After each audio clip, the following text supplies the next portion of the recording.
para sahabat, bagaimana mereka taat kepada Rasul.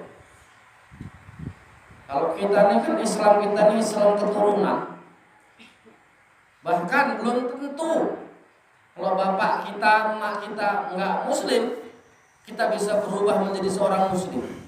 Jadi makanya kita berpikirlah sedikit ketika kita melihat mualaf nih, jangan dijauhin.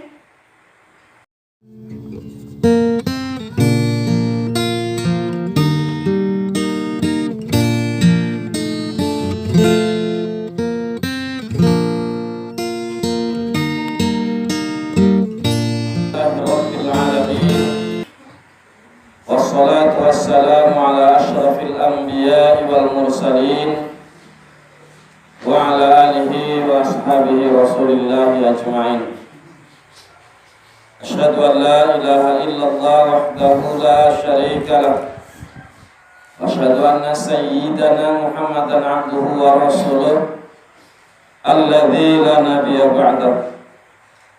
Rabbi shrah li sadri wa yassir li amri wahlul 'uqdatam min lisani yafqahu qawli, amma ba'du. Bapak Ibu, orang-orang tua kami yang dirahmati Allah, jamaah subuh yang berbahagia. Pertama dan yang paling utama, mari kita semua sama memanjatkan puja puji serta syukur kita kepada Allah Subhanahu wa taala. Allah telah memberikan segalanya dalam kehidupan kita. Allah telah memberikan nikmat yang besar, apalagi pada bulan suci Ramadan ini kita masih diperkenankan menjalankan daripada hal-hal peribadatan di bulan suci Ramadan. Kita masih diberikan kesempatan bertarawih, kita masih diberikan kesempatan untuk berpuasa, kita masih diberikan kesempatan untuk membaca Al-Quran, kita masih diberi kesempatan untuk ta'lim dan banyak nikmat-nikmat yang lain. Insya Allah kita semua menjadi orang-orang yang bersyukur, dan insya Allah semua kita menjadi orang-orang yang bertakwa. Amin. Amin ya rabbal alamin.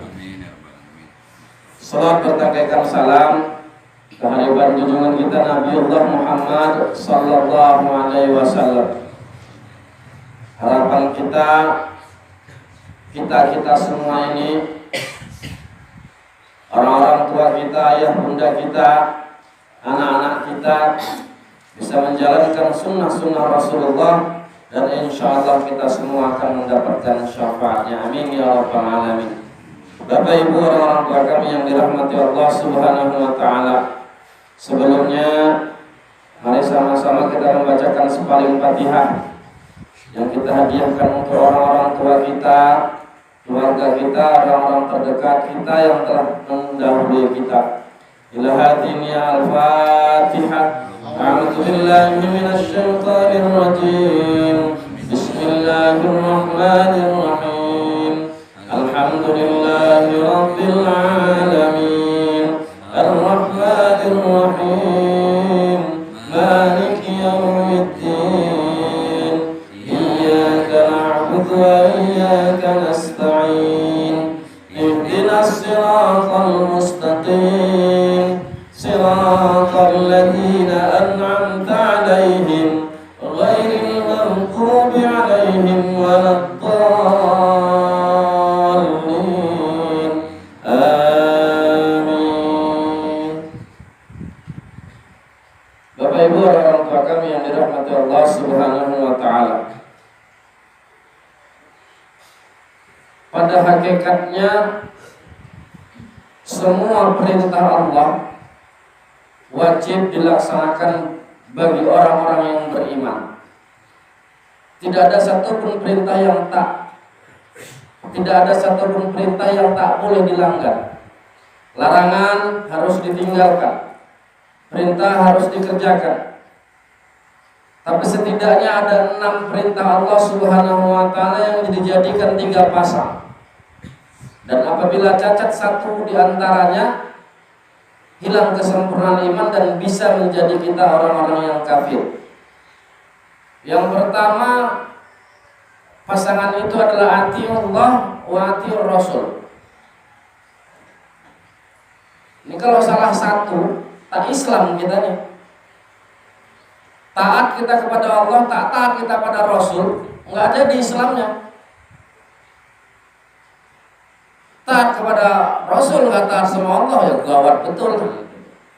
Tapi bagaimana kita mencontoh ketaatan para wali Allah, para orang-orang yang beriman, atau mencontoh para nabi?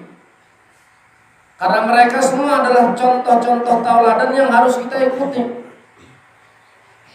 Bagaimana kita mencontoh daripada ketaatan Nabi Ibrahim, Masya Allah, tabarakallah. Nabi Ibrahim itu disuruh untuk meninggalkan anaknya, istrinya. Di mana? Di padang pasir yang tandus yang tak ada orang. Karena itu perintah dikerjakan Nabi Ibrahim. Nah, hari ini penyakit kita, perintah itu yang manis yang mau kita, yang enak, yang pahit cemana, males. Kan tak indah hidup tuh. Padahal para nabi, orang-orang soleh yang telah mendahului kita, mereka menjadikan daripada perintah Allah itu adalah keindahan sepahit apapun. Ketika diperintahkan Allah Subhanahu wa taala, dia langsung mengerjakannya. Masya Allah, tabarakallah. Kalau ditanya, ya Allah ya Karim, para sahabat, bagaimana mereka taat kepada Rasul? Kalau kita ini kan Islam, kita ini Islam keturunan. Bahkan belum tentu kalau bapak kita, emak kita enggak Muslim, kita bisa berubah menjadi seorang Muslim. Jadi makanya kita berpikirlah sedikit ketika kita melihat mu'allaf nih, jangan dijauhin. Karena mereka adalah orang-orang yang menang, paling tidak dalam hati mereka merasakan keindahan Islam yang dulunya tak indah. Makanya harus apa? Dibantu. Hari ini mu'allaf 3 tahun udahan, semua yang belum bisa, orang gak ada yang ngajari. Entah kemana kita, padahal kita mayoritas kebanyakan. Ya, sah. Ada beberapa mu'allaf yang belum bisa baca Fatihah. Lalainya kita, padahal itu tanggung jawab kita semua. Walaupun kadang-kadang mu'allaf ini jahat juga. Mu'allafnya kenapa? Karena nikah. Kalau nggak nikah nggak masuk Islam dia. Tapi setidaknya mereka pernah memenangkan hati mereka. Belum tentu kita. Kalau ditanya para sahabat dahulu, taatnya kepada baginda Rasul misalnya, Masya Allah, tabarakallah, nggak tanggung-tanggung, jiwa, raga, nyawa yang akan dikorbankan. Kita sikit aja pun bayar. Contohnya apa? Bangun malam misalnya. Contohnya apa? Sedekah contohnya. Agak berkera-kera. Kalau ditanya bagaimana sedekahnya Utsman bin Affan, pernah menghabiskan sepertiga hartanya. Bagaimana sedekahnya Abu Bakar As-Siddiq, pernah menghabiskan separuh atau seluruhnya. Umar pernah menghabiskan separuh, Abdurrahman bin Auf pernah menghabiskan semua. Enggak tanggung-tanggung. Kenapa? Ketika untuk Allah dan Rasulnya. Kita, ya Allah, inilah iman kita. Jadi harapan kita Ramadan ini bisa mengangkat, memompa iman kita. Bisa kita tanamkan datangnya dari Allah, akan kembali kepada Allah menjadi tabungan untuk kita. Ini kadang-kadang kita anggap apa yang kita cari datangnya dari kita. Kayak kita yang puasa, ini yang membuat rasa sayang. Kenapa? Ada hubud dunia dalam diri kita. Para sahabat kalau ditanya mencintai Rasul, Masya Allah. Jadi pernah seorang tabi'in merasa jumawa, jadi nggak usahkan kita. Ada juga kadang-kadang ulama yang merasa besar hati. Kenapa? Karena sholat sunatnya melebihi daripada para sahabat. Ada ulama yang sholat sunatnya 1000 rakaat. Besar hatinya, besar. Dia merasa lebih dari sahabat. Dia merasa lebih dari sahabat. Padahal sahabat itu nggak bisa dilebihi untuk tingkat kita. Apa yang terjadi? Malamnya dia bermimpi, dikasih kabar. Nah ini dia. Kalau ulama yang salah, cepat kabarnya. Kalau kita banyaklah. Kenapa? Amal kita tipis. Tapi ketika seorang ulama yang melakukan kesalahan sedikit aja, Allah langsung tegur, Allah kasih contoh apa? Malamnya dia bermimpi. Di mimpi dia apa? Rasul itu naik sado, naik bukit tinggi, bercampur di antara mereka itu para sahabat dan tabiin. Di tengah ketinggian itu patah rodanya sadonya Rasulullah. Para tabiin bilang, cemana nih? Cuma itu dia bilang, cari kayu, cari batu. Para sahabat enggak. Mereka enggak cakap, langsung bahunya mengganjal patahnya sado sama mengganjal roda. Begitulah pengorbanan para sahabat yang tak bisa diikut tabiin. Mereka menjual nyawanya untuk Rasul. Kita masih pikir-pikir, kenapa kita pikir nyawa yang kita pertahankan itu baik. Sahabat langsung, enggak pakai tanya cari batu, cari kayu untuk ganjal. Mereka langsung menaruhkan apa? Bahu mereka dan tubuh mereka berdarah-darah demi apa? Demi Rasulullah. Barulah terbangun seorang tabiin, iya memang bukan kelasku. Nah, begitulah. Jadi kita harus apa? Tahu diri. Bagaimana kita mencintai Allah, mencintai Rasulnya. Yang kedua pasangan itu apa? Anishkurli wali walidai. Bersyukurlah kepada Allah Subhanahu wa taala dan kepada orang tua.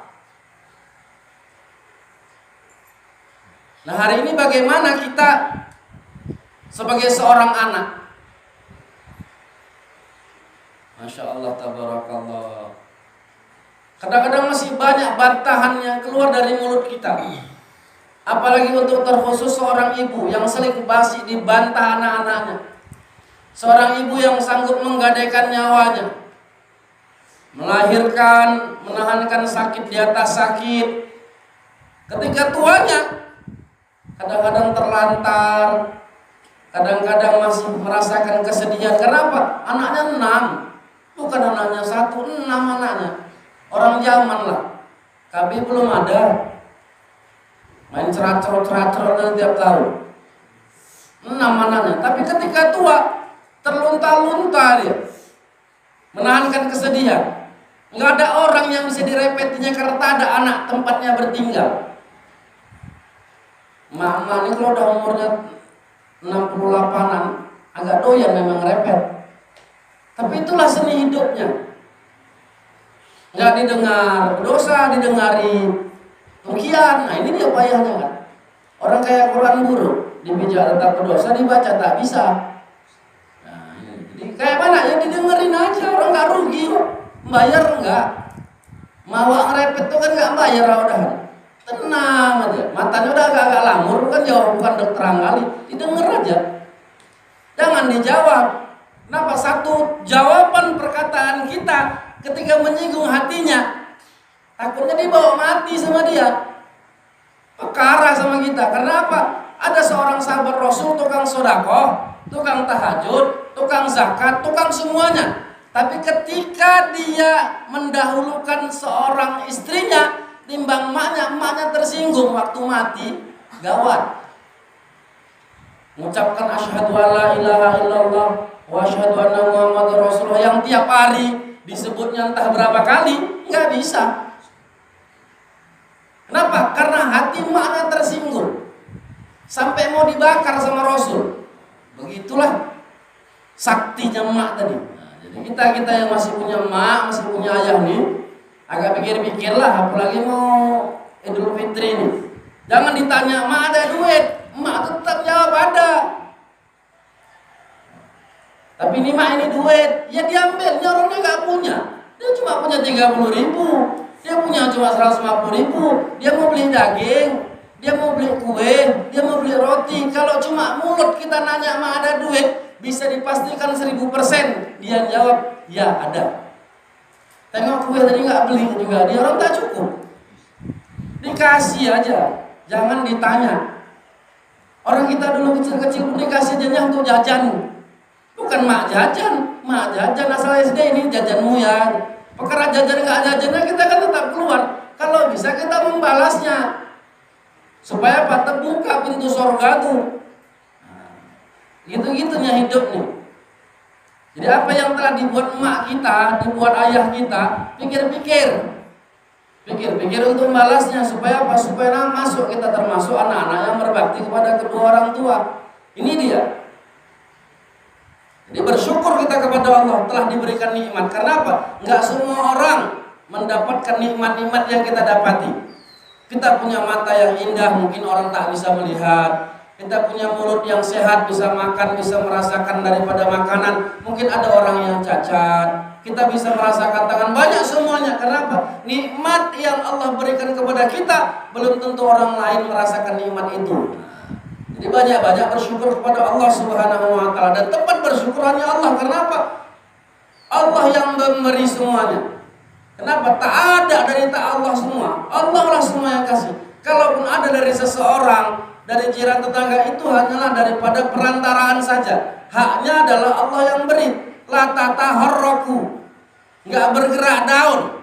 Bergeraknya daun aja pun biiznillah, dengan izinnya Allah. Apalagi orang memberi uang kepada kita, apa orang memberi hadiah kepada kita, pasti daripada izinnya Allah. Kalau nggak digerakkan Allah hati orang memberi kita, walaupun pisang goreng sepotong,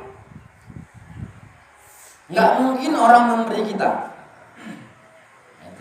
Jadi yang ketiga apa? Aqimis shalah wa atuz zakah. Dirikanlah sholat serta keluarkanlah zakat. Ini orang-orang yang sholat tapi nggak mengeluarkan zakat, nggak berterima amal ibadahnya. Karena Pak, itu adalah bahagian pasangan. Dikatakan seorang yang berumah tangga itu ada suami, ada istri. Itulah namanya rumah tangga. Lah kalau ada istri nggak ada suami, itu namanya janda. Itu dia, bukan rumah tangga. Kalau nggak ada istri, ada lakinya, namanya duda. Lengkap dua-duanya rumah tangga.